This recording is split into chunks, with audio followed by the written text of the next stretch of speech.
विधर्मी लोग ही इस सब चीज़ों के पीछे दौड़ते हैं, पर स्वर्ग में रहने वाला तुम्हारा परम पिता, परमेश्वर जानता है कि तुम्हें इन सब चीज़ों की ज़रूरत है। पर सबसे पहले ईश्वर के राज्य की ओर, वो तुमसे जो भावना चाहता है उसकी चिंता करो, तो फिर ये सब चीज़ें भी तुम्हें दे दी जाएंगी। कल की चिंता मत करो, क्योंकि कल अपनी चिंता खुद ही कर लेगा। हर दिन की अपनी अलग चिंताएं होती हैं। ल्यूक 12:22-34। एहसास जाग रहा है।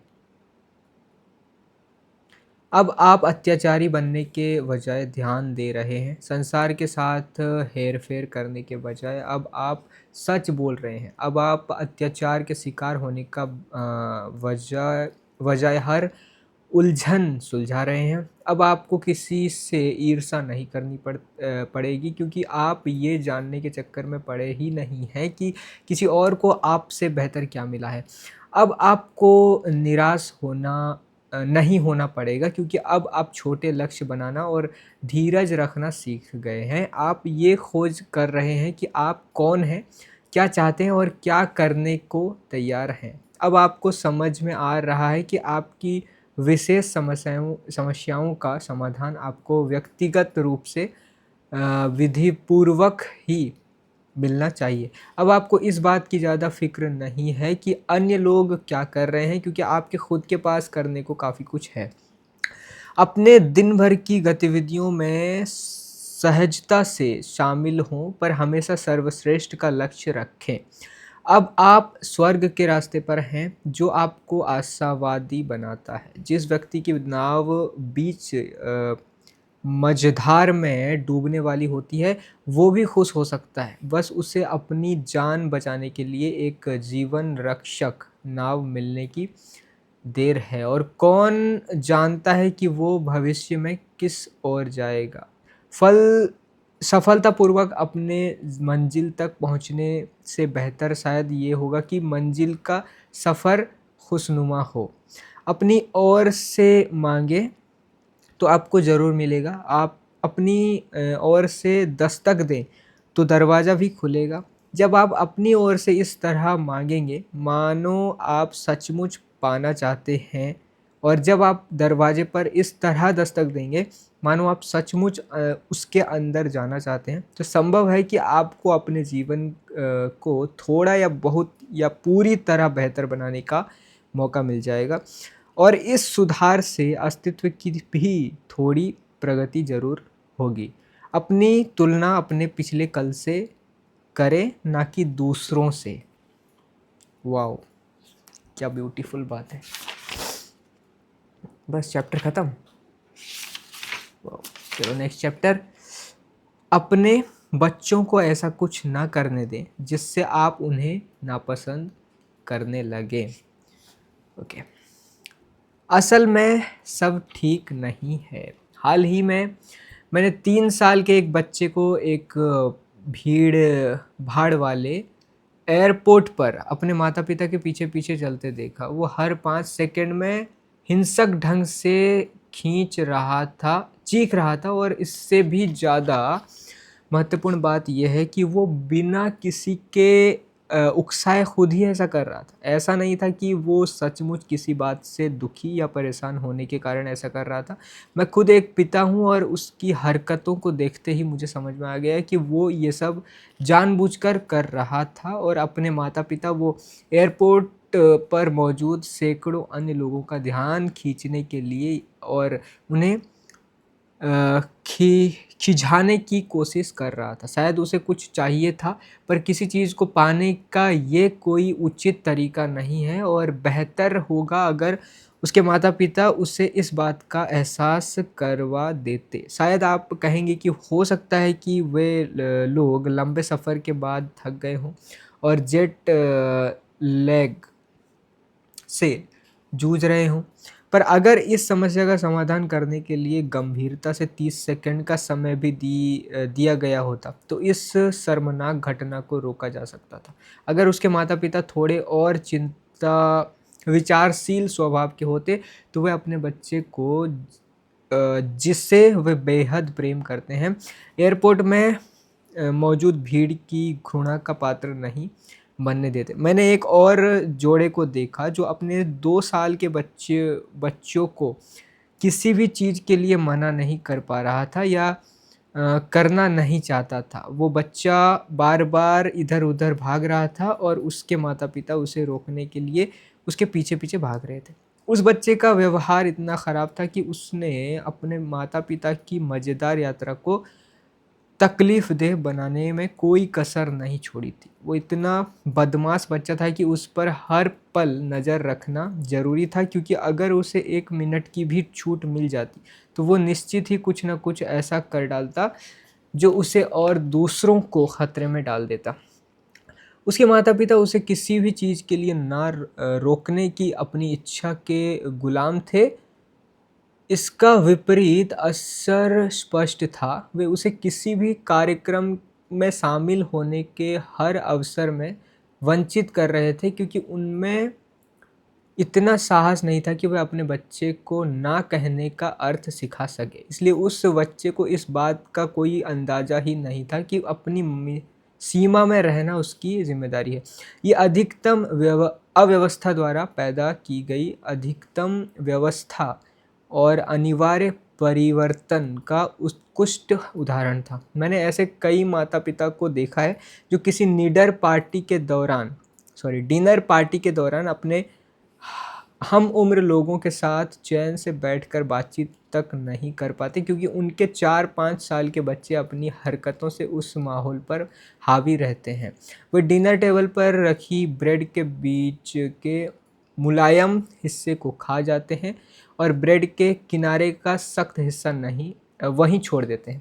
वे अपनी बचकानी हरकतों से हर किसी को परेशान करते हैं और उनके माता-पिता जो उनकी हरकतों को रोक नहीं पाते और शर्मिंदा होकर ये सब देखते रहते हैं। मेरी बेटी अब वयस्क हो चुकी है। बचपन में एक बार उसके एक हम उम्र बच्चे ने धातु से बना एक खिलौना उसके सिर पर दे मारा था। इस घटना के करीब साल भर बाद मैंने उस बच्चे को कांच की टेबल पर बैठी अपनी छोटी बहन को धक्का देकर नीचे गिराते देखा। इसके बाद उसकी माँ ने ज़मीन पर गिरी अपनी बच्ची को उठाने के बजाय उस बच्चे को उठाया और उसे एक हल्की सी झिड़की देते हुए कहा कि उसे ऐसा नहीं करना चाहिए।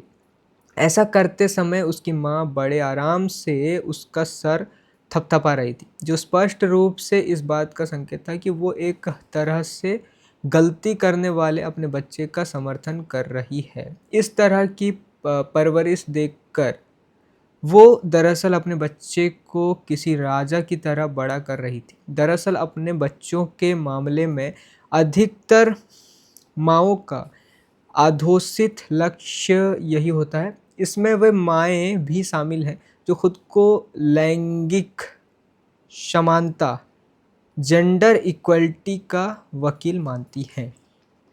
ऐसी महिलाएं एक वयस्क पुरुष के मुंह से निकली किसी भी हिदायत या आदेश का जोर से चिल्लाकर विरोध करती हैं। लेकिन जब उनका बेटा वीडियो गेम की स्क्रीन से घंटों चिपका रहता है या धमा चौकड़ी मचाते हुए पूरे घर को फिर सिर पर उठाकर उनसे बार-बार पीनट बटर सैंडविच की मांग करता है, तो बदले में उनके मुंह से एक शब्द भी नहीं निकलता और वे फ़ौरन अपने बेटे की मांग को पूरा करने में जुट जाती हैं। भविष्य में जब इस तरह के लड़कों की पत्नियां अपनी सास से नफरत करती हैं, तो दरअसल वे गलत नहीं होती, क्योंकि जब महिलाओं के सम्मान करने की बात आती है तो ऐसी महिलाएं सिर्फ दूसरों पुरुषों पर ही ये नियम लागू होते देखना चाहती हैं, ना कि अपने प्यारे बेटों पर। लड़कों को प्राथमिकता देने का कुछ ऐसा ही चलन भारत, पाकिस्तान और चीन जैसे देशों में भी देखने को मिलता है, जहां शिशु के लिंग के आधार पर गर्भपात करना आम बात है। अ, विकिपीडिया वेबसाइट के अनुसार इसके पीछे दरअसल सांस्कृतिक कारण जिम्मेदार हैं। मैं विकिपीडिया या विकिपीडिया का हवाला इसलिए दे रहा हूँ क्योंकि इसका लेखन और संपादन सामूहिक रूप से होता है और हर कोई ऐसा कर सकता है, इसलिए ये समाज में स्वीकृत ज्ञान के बारे में जानकारी लेने का अच्छा स्रोत है। पर इसका कोई साक्ष्य नहीं है कि लिंग के आधार पर गर्भपात और लड़कों को प्राथमिकता देने जैसी चीज़ों के पीछे मूल रूप से सांस्कृतिक कारण जिम्मेदार होते हैं। इस तरह का रवैया विकसित होने के पीछे संभावित रूप से मानसिक जीव विज्ञान संबंधी कारण जिम्मेदार होते हैं, जो आधुनिक समान अधिकारवादी दृष्टिकोण के लिए कतई दुखदायक नहीं होते। अगर हालात आपको एक ही बार में अपना सब कुछ दांव पर लगाने पर मजबूर कर दे, तो विकासवादी तर्क के सख्त मापदंड के अनुसार बेटे पर दांव लगाना एक बेहतर विकल्प है, क्योंकि इन मापदंडों के हिसाब से आपके जीन्स का प्रसार ही सबसे ज़्यादा मायने रखता है। पर ऐसा क्यों? दरअसल प्रजनन के मामले में सफल एक लड़की आपको 8 से 9 बच्चे दे सकती है। प्रलय से बचकर निकली यिट्टा श्वार्ट्ज इस लिहाज से एक सितारा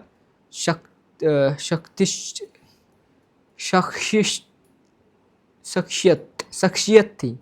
इस मामले में उनके बाद की 3 पीढ़ियों के वंशजों का प्रदर्शन भी उन्हीं के स्तर का था। सन 2010 में अपनी मौत के समय वे करीब 2000 लोगों की पूर्वज बन चुकी थी। पर प्रजनन के मामले में सफल बेटे की बात करें तो उसकी कोई सीमा नहीं होती है। विभिन्न महिलाओं के साथ यौन संबंध बनाना उसके लिए अधिक से अधिक प्रजनन करने का टिकट मिलने जैसा है। एक बच्चा पैदा करने की हमारी प्रजाति की व्यावहारिक सीमा को देखते हुए ये कहना अतिशयोक्ति नहीं होगी। अफवाहों के अनुसार मशहूर हॉलीवुड अभिनेता वॉरेन वेट्टी और जाने माने एथलीट विल्ट चैम्बरलेन दोनों ने हजारों महिलाओं के साथ यौन संबंध बनाए। यही बात बहुत से रॉक स्टार के मामले में भी लागू होती है। पर उन्होंने जितने ज़्यादा यौन संबंध बनाए उतने बच्चे पैदा नहीं किए। आधुनिक गर्भनिरोधक तरीकों ने ऐसा नहीं होने दिया, पर अतीत में बहुत सी शख्सियतों ने ऐसा किया है, जो आमतौर पर